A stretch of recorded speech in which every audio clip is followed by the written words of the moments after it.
দেখেন আসছি ভোলা লালমোহন লর্ডাডিন্সে এই পরিবেশটি দেখার জন্য। আপনারা জানেন যে গতকাল 29শে মে থেকে আমাদের ভোলা জেলা আবহাওয়া অত্যন্ত খারাপ। তো সেই সুবাদে আমরা আসছি এই মেঘনা নদীর পাড়টি ভিজিট করার জন্য। এখানে এসে এই কাকার সাথে কথা হলো। কাকার এই নৌকাটি হচ্ছে কাকার অত্যন্ত বড় একটি নৌকা। দেখেন এই কয়েকদিন আগে নৌকাটি উনি এখানে মেরামত করছে।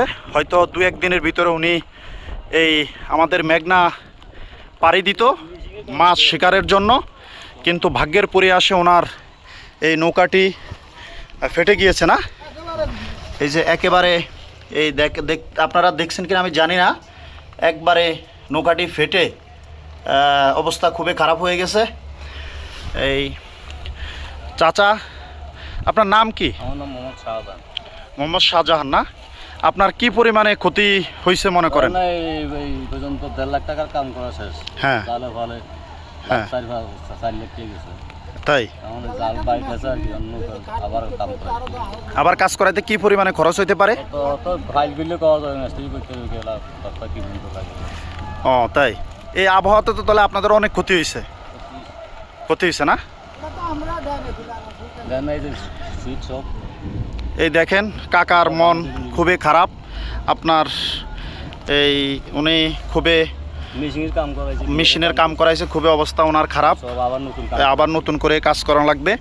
এই নৌকাটি দেখেন, আমরা একদম এই নৌকার পুরো নৌকার ভিডিওটি আপনাদেরকে দেখাচ্ছি, এবং এই আশেপাশে অনেক এই লোকজন রয়েছে। এই অবস্থা দেখেন। তো আল্লাহ আসলে যদি রক্ষা না করে, আর রক্ষা করার কিছু নাই, জানি না কি পরিস্থিতি হয়। তো সকলে আমাদের এই ভোলাবাসীর জন্য দোয়া করবেন, আমরা যাতে এই ঘূর্ণিঝড় থেকে আমরা রক্ষা পেতে পারি। এই দেখেন এটা এই নৌকা, এই সামনে আসেন, সামনে আসেন। হ্যাঁ, আপনার নাম কি বলেন? সোহাগ মাঝি। আপনার এই নৌকা আপনাদের না? আপনি নৌকা চালান? আরো সামনে আসেন। এই কি পরিমাণে ক্ষয়ক্ষতি হয়েছে আপনাদের? আমি ধরেন 12-13 দিন কাম কাজ করে, মেস্তুরি 3 বেলা খাওয়ারে, একটা মেস্তুরি 15 টাকা রোজ।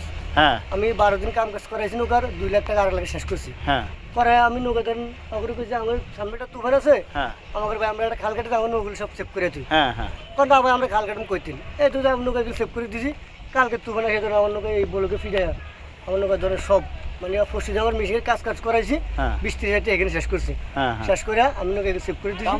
এই বলকে ফিরে আমার নৌকা ধরেন একটা অলরেডি সব ডুবালেছে, ভাঙি ফিরে তলা একদম তলা নাই, তলা একদম ভাঙিয়ে নিচে দেখেন, নিচে এতটুকু লুট পরিমাণ আমার নিচে গাবান নেই বলি আমরা তলা ছবি করে দেখেন। তাতে কি পরিমাণ আপনার ক্ষতি হয়েছে মনে করেন? আমার ঘরে এদিকে ধরো আমার 2 লাখ মানে ক্ষয়ক্ষতি হয়েছে। 2 থেকে 2.5 লক্ষ টাকা। এটা আসলে আপনি কি কাউকে দায়ী করেন? জি না, আমি কেন তাই জন্য তাই মানে এতে নাকি আমরা ওগুলো কইছিলাম যে আমাদের এই খালটা কাটতে দিও, একটা খাল কাটতে দাও। হ্যাঁ, আমাদের এই ক্ষয়ক্ষতি স্যার আমাকে হয় না, আমরা ওদিকে কইছি আমাদের একটা খাল কেটে আমার নৌকা সেভ করে না স্যার, আমার একটা ফেলেস করে দেন। মানে আমরা অনেক কথা কইছি, আর আমার কথা মানে শুনে না। বুঝতে পারছি। আসলে ভাই যেটা বোঝাতে চাইছে, এটা মূলত এখানে যে সুলিজের কাজ চলতেছে, এখানে এই ওনারা হয়তো যদি একটা খাল যদি করা যাইতো আগে ভাগে, তাহলে ওনাদের হয়তো এই ক্ষতিগুলা হইতো না। ওনারা নৌকাগুলা খালে নিয়ে রাখতেন, সেফ থাকতেন না? ওকে, ঠিক আছে তাহলে।